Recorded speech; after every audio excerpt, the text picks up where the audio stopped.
साथियों, मैं Priyanka Gupta learning together पे आप सबका स्वागत करती हूँ। कैसे हैं आप सब लोग? तो बहुत सारे बच्चों का कमेंट आ रहा है कि जो आपका ईएमआरएस है, एनवीएस है, केवीएस है या फिर आपका आरआरबी है, ठीक है, तो उसके बारे में, बुक्स के बारे में बता दो या फिर स्ट्रेटजी बता दो कि कैसे कैसे तैयारी करें, क्योंकि यूट्यूब पे बहुत सारा कंटेंट है, ठीक है। हालांकि सारे टीचर्स सिलेबस के अकॉर्डिंग ही सारी चीज़ें करवाते हैं, ठीक। तो सबसे पहले बात कर लेते हैं हम लोग यहाँ पे जो सबसे कॉमन है करंट अफेयर। तो करंट अफेयर कैसे तैयार करें? सबसे पहले है कि आजकल जो करंट अफेयर पूछा जा रहा है, ठीक है, अगर आप डेली करंट अफेयर नहीं कर रहे हैं तो बहुत ही मुश्किल हो रहा है करंट अफेयर वाले क्वेश्चन करना। हालांकि आपके में 10 या 15 क्वेश्चन ही करंट के पूछे जाते हैं, लेकिन इम्पॉर्टेंट है, इसलिए मंथली आपकी एक सीरीज चलाई जा रही है जिसमें जो इम्पोर्टेंट करंट अफेयर है, जो टीचिंग एग्ज़ाम्स होते हैं उनके लिए है, ठीक है। तो उसमें जैसे आपके अवार्ड हो गए, इसके बाद स्पोर्ट्स से काफ़ी क्वेश्चन पूछे जाते हैं, इसके बाद हो गया कोई भी पर्सनालिटी बहुत फेमस है, ठीक है, जैसे अभी डोनाल्ड ट्रंप प्रेसिडेंट बने हैं, ठीक है, तो ऐसे रिलेटेड क्वेश्चन हो गए।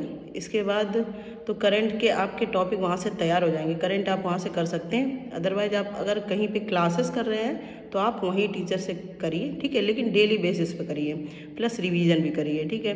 ये हो गई करंट अफेयर की बात। इसके बाद एक पॉइंट और है यहाँ पे कि पिछले, जब भी आपका एग्ज़ाम होता है उसके पिछले 6 महीने का करंट अफेयर कम से कम आपका तैयार होना चाहिए, और ज़्यादा से ज़्यादा की अगर बात करें तो 1 साल का करंट अफेयर आपको तैयार होना चाहिए, ठीक है, ठीक है। तो इसके बाद हम लोग बात करेंगे एजुकेशनल करंट अफेयर की, जो ईएमआरएस, एनवीएस और केवीएस में भी देखने को मिलता है।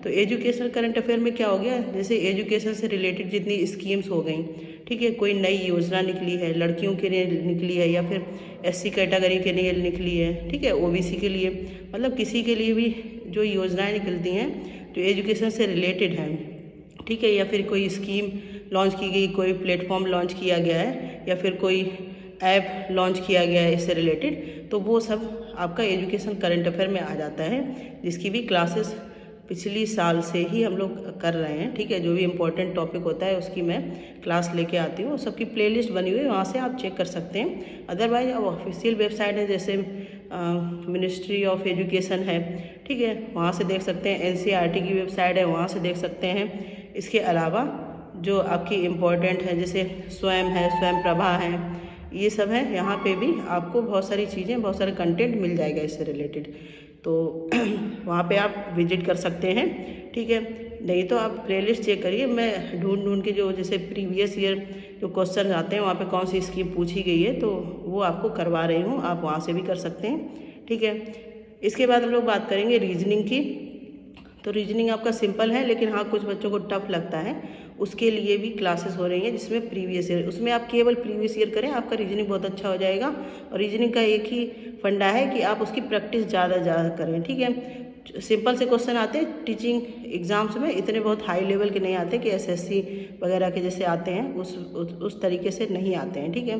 तो रीजनिंग आप वहाँ से तैयार कर सकते हैं। आईसीटी की बात करें तो आईसीटी आप कोई भी एक कंप्यूटर की बुक ले सकते हैं, ठीक है। इसके अलावा क्लासेस की प्लेलिस्ट भी बनी हुई है, वहाँ से चेक कर सकते हैं, उसके भी केवल प्रीवियस ईयर करें अलग अलग एग्जाम्स के, ठीक है, तो वहाँ से आपका आईसीटी तैयार हो जाएगा। आईसीटी भी बहुत टफ नहीं पूछा जाता है, आपके कीवर्ड पूछ लिए जाते हैं, ठीक है, कीज़ पूछ ली जाती है, जैसे कंट्रोल एस है, कंट्रोल सी है, ठीक है, कंट्रोल ए है, किस लिए यूज़ करते हैं, या फिर आपका एमएस ऑफिस है, वहाँ से रिलेटेड कुछ क्वेश्चंस पूछ लिए जाते हैं, ठीक है।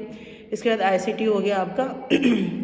इसके बाद हम लोग बात करेंगे जो आपकी जनरल हिंदी है, जो सारे में ही कॉमन है, पूछी जाती है, वो कहाँ से तैयार करें, ठीक है। तो मैं तो यही कहूँगी कि जितने भी प्रीवियस ईयर हैं, क्योंकि प्रीवियस ईयर क्वेश्चन आपने अगर देखा है तो वो रिपीट करके पूछते हैं, ऐसा नहीं कि पिछली साल जो आया वही पूछ लेंगे, लेकिन हाँ आपका जैसे 2-3 साल पहले आया या फिर कोई और एग्ज़ाम है, मान लो केवीएस का एग्ज़ाम है और केवीएस की एग्ज़ाम में एनवीएस में कोई क्वेश्चन आया है तो उसका पूछ लिया ऐसे, तो ऐसे आप प्रीवियस ईयर से हिंदी भी तैयार कर सकते हैं, ठीक है। अगर आपको कोई टॉपिक वीक है तो वो आप अलग से उसके नोट्स बना सकते हैं, ठीक है, और वो कहीं से भी बना सकते हैं, ऐसा नहीं, उसके लिए कोई आपको अलग से बुक लेने की आवश्यकता नहीं है। जितना भी मैंने अभी तक बताया उसमें कोई ऐसा नहीं कि आपको अलग से बुक लेनी है। करंट अफेयर की भी आप मंथली या फिर ईयरली बुक लेते हैं, तो वहाँ से अगर आप पढ़ सकते हैं तो पढ़िए, इंपॉर्टेंट चीज़ें हैं, ठीक है। जैसे करंट की बहुत सारी क्लासेस होती भी हैं, यूट्यूब पे भी होती है, फ्री आपको सब कुछ मिल जाता है वहाँ पे। तो वहाँ से आप कोई एक चैनल पकड़ लीजिए, वहाँ से आप रेगुलर करते रहिए, ठीक है। वहाँ से आपका तैयार हो जाएगा। और रिवीजन ज़रूर करिए, जो भी आपने पढ़ा है उसका रिवीजन ज़रूर करें, ठीक है। तो ये चीज़ होगी। इसके बाद हम लोग बात करेंगे जनरल इंग्लिश की। सेम पैटर्न जैसे जनरल हिंदी का है वैसे ही रहेगा, ठीक है। अब हम लोग बात कर लेते हैं जो आपका सब्जेक्ट है। जैसे मान लो टीजीटी है, पीजीटी है, उसमें कोई भी सब्जेक्ट है, ठीक है। पहले टीजीटी की बात करेंगे। टीजीटी के लिए आप एनसीईआरटी बुक्स फॉलो कर सकते हैं, क्योंकि टीजीटी में एनसीईआरटी से बहुत क्वेश्चन देखने को मिलते हैं। खासकर आपका ईएमआरएस हो गया, एनवीएस हो गया, और आरआरबी भी आपका सेंट्रल का एग्ज़ाम है, ठीक है। डीएसएसबी भी हो गया, ठीक है। तो जितने ये 3-4 एग्ज़ाम हैं, इनके ही क्वेश्चन रिपीटेड होते रहते हैं, ठीक है। आप प्रीवियस ईयर देख सकते हैं। प्लस आपका कोई टॉपिक बहुत ही वीक है तो आप एनसीईआरटी फॉलो करें।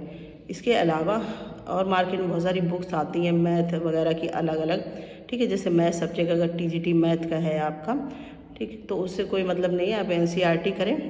और ज़्यादा से ज़्यादा हो गया, एनसीईआरटी का ऐप भी आता है, आप अपने मोबाइल में ऐप डाउनलोड कर सकते हैं। वहाँ पे आपको सारी बुक्स फ्री मिल जाती है, उसका पीडीएफ भी मिल जाता है, इंग्लिश में भी मिल जाता है, हिंदी में भी मिल जाता है, ठीक है। जैसे टीजीटी की आप ऐसे कर सकते हैं। और प्रीवियस ईयर ज़रूर करें। प्रीवियस ईयर बहुत ही ज़्यादा इम्पॉर्टेंट है। ये समझ लो कि की है आपके प्रीवियस ईयर। आपको एक तो पैटर्न का पता चलता है कि कैसे क्वेश्चंस आ रहे हैं, दूसरा है कि आप जैसे जैसे प्रैक्टिस करते चलते हैं तो रिवीजन आपका उस हिसाब से होता रहता है, ठीक है। इसके बाद हम लोग बात करेंगे पीजीटी के जो सब्जेक्ट हैं, ठीक है। तो पीजीटी के लिए अगर आप यूजीसी नेट की तैयारी कर रहे हैं या फिर आपके आसपास कोई कर रहा है, तो आप के सब्जेक्ट से रिलेटेड आप यूजीसी नेट के क्वेश्चन वहाँ से तैयार कर सकते हैं, ठीक है। और पीजीटी में जो भी आपका सब्जेक्ट है, जैसे इंग्लिश है, हिंदी है, ठीक है, तो आप यूजीसी नेट बहुत ही फ़ायदेमंद हो सकता है। जो यूजीसी नेट का जैसे सब्जेक्टिव वाला होता है, जैसे इंग्लिश, अगर आपका पीजीटी इंग्लिश है तो आप यूजीसी नेट की बुक है प्रीवियस ईयर की, जो इंग्लिश सब्जेक्ट्स है उसको प्रेफर कर सकते हैं। उससे आपको बहुत अच्छी तैयारी हो जाएगी। प्लस आपको कॉन्सेप्ट भी आपके वहाँ से बहुत अच्छे अच्छे क्लियर हो जाएंगे। बाकी आपने जो भी अपने पोस्ट ग्रेजुएशन में पढ़ा हुआ था, आपके पास बुक्स होंगी तो वहाँ से आप कर सकते हैं, ठीक है। तो यहाँ पे मैंने सारी चीज़ें आपको बता दी, कैसे कैसे तैयार करना है, कौन सा पोर्शन कैसे तैयार करना है। फिर से मैं कहूँगी प्रीवियस ईयर बहुत इंपॉर्टेंट है, एनसीईआरटी बहुत इंपॉर्टेंट है, ठीक है। तो ये इंपॉर्टेंट चीज़ें हैं, इन पे आपको ध्यान देना है।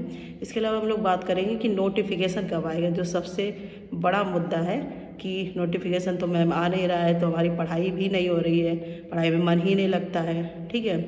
तो ये बात है, हो जाती है, ह्यूमन नेचर है, क्योंकि डिले भी बहुत ज़्यादा हो जाता है। कभी लगता है कि अब आ जाएगा अब आ जाएगा, लेकिन टाइम बढ़ता ही जाता है, ठीक है। लेकिन कोई बात नहीं, देखो वो तो मैनेजमेंट के हाथ में है, या फिर जो भी संस्था निकालती है वैकेंसी उसके हाथ में है, ठीक है। कभी कोई मैटर कोर्ट में चला जाता है, कभी कुछ बहुत सारी चीज़ें हो जाती हैं, लेकिन आप अपनी तैयारी करते रहें। जैसे आप डेली जितने भी आपके सब्जेक्ट हैं उसको थोड़ा थोड़ा टाइम दें, और जितने भी सब्जेक्ट हैं, जितने भी पार्ट हैं आपके, ठीक है, उसको इक्वल टाइम दें।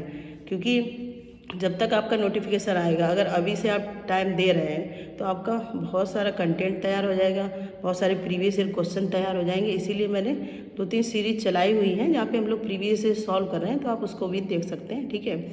और मैंने कह रही कि मेरे ही चैनल पे पढ़ो, आप जहाँ भी पढ़ते हैं, लेकिन आप एक चैनल पकड़ो, ठीक है। ऐसा नहीं है कि आप 4 जगह देखें, उससे टाइम वेस्ट होता है। हाँ, आप 4 जगह आप देख लो, जहाँ पे भी आपको अच्छा कंटेंट मिल रहा हो, वहाँ से आप अच्छे से तैयारी कर सकते हैं, ठीक है। तो इम्पॉर्टेंट है।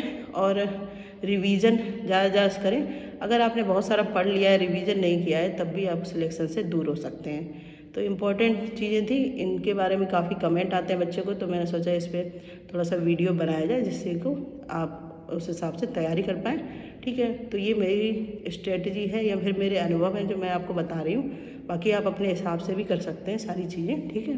प्रीवियस ईयर करते रहें, रिवीजन करते रहें, और जो कहते हैं ना कि कंटिन्यूटी रखें, वो ज़रूर रखें। ऐसा नहीं कि आपने 2 दिन पढ़ लिया, फिर 4 दिन का गैप, फिर 4 दिन पढ़ लिया, 1 हफ्ते का गैप, ठीक है। तो ऐसा मत करें। तो अगर आपको अच्छा लगता है ये पूरा रूटीन जो मैंने बताया और बुक्स का भी मैंने सब बता दिया कैसे कैसे आपको करना है, ठीक है। और ऐसा नहीं कि आपको बहुत सारी बुक्स इकट्ठी करके रख लेनी है कि किसी ने कोई बुक बता दी, किसी ने कोई बुक, तो आप सारी बुक्स खरीद के रख ले रहे हैं। आप 1-2 बुक रखो, उसको ही अच्छे से पढ़ो, वही आपका सिलेक्शन दिलवाएंगे, ठीक है। बाकी नोटिफिकेशन जैसे भी आता है या कोई न्यूज़ आती है तो मैं आपके साथ वैसे ही शेयर कर देती हूँ, ठीक है। इसके अलावा आपका कोई डाउट है तो कमेंट सेक्शन में पूछ सकते हैं और ज़्यादा शेयर भी कर सकते हैं। जो भी बच्चे तैयारी कर रहे हैं उन तक अगर थोड़ी सी हेल्प हो पाए तो अच्छी बात है, ठीक है। और जो भी क्लासेस चल रही है आप प्ले लिस्ट में जाके चेक कर सकते हैं, तो वहाँ से भी कर सकते हैं। धन्यवाद।